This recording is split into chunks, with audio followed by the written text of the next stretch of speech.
I'm Brad Leavitt, president of AFT Construction. Thank you for tuning in to our YouTube channel today. So today in our YouTube video, we're going to be discussing obstacles.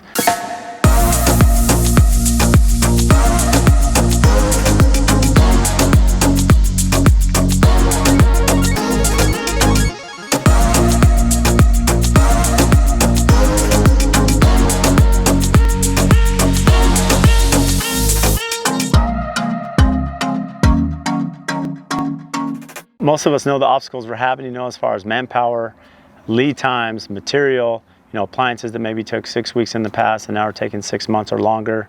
How important it is to forecast, understand your schedule on the product. But the reality is, even with the rush to get the project done and completed in a timely manner, to get the proper manpower and crew size out here to get these projects done, one thing to really think about is obstacles that come up, and they could come in many different ways and forms. Weather. One thing we've dealt with here in Phoenix is a severe weather season for monsoons. Last season was super dry. We had over 50 days. We set a record over 110 degrees, which is very abnormal, but it was hot. And it's just working through those conditions. Whereas this summer, we had a ton of monsoons, which meant a lot of rain. We have a lot of projects that we're working on a hillside and in development. And so when you start thinking about digging footings and retaining walls, and those are filled with water, you have to let it cure, check the compaction and moisture content. It's understanding how that communication works, working through these obstacles, because this rain season really created a damper for us to weatherproof, our roofing, to finish stucco on jobs at that part of the construction process, as well as, footings and undergrounds.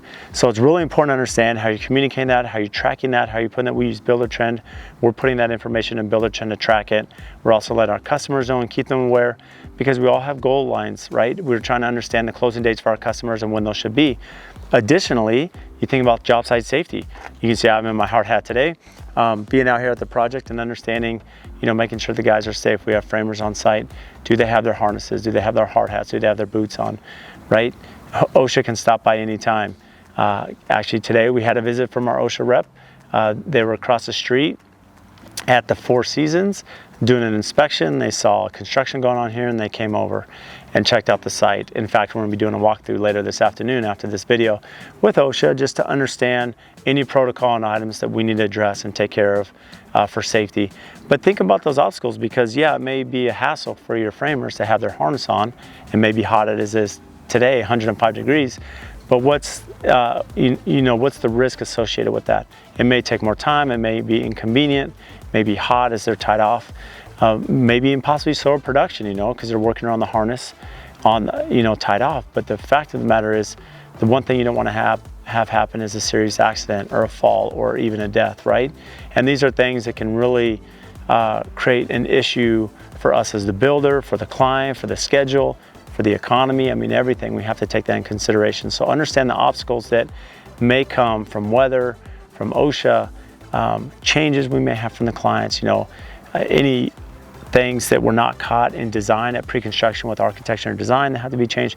There's so many factors we're dealing with. Just remember that we are an at-risk, for-fee builder contractor. And with that risk comes a lot of responsibility from insurance and workers' comp and the safety of our people, and make sure that they're going home. So don't jeopardize that. Make sure you're checking everything and staying on top.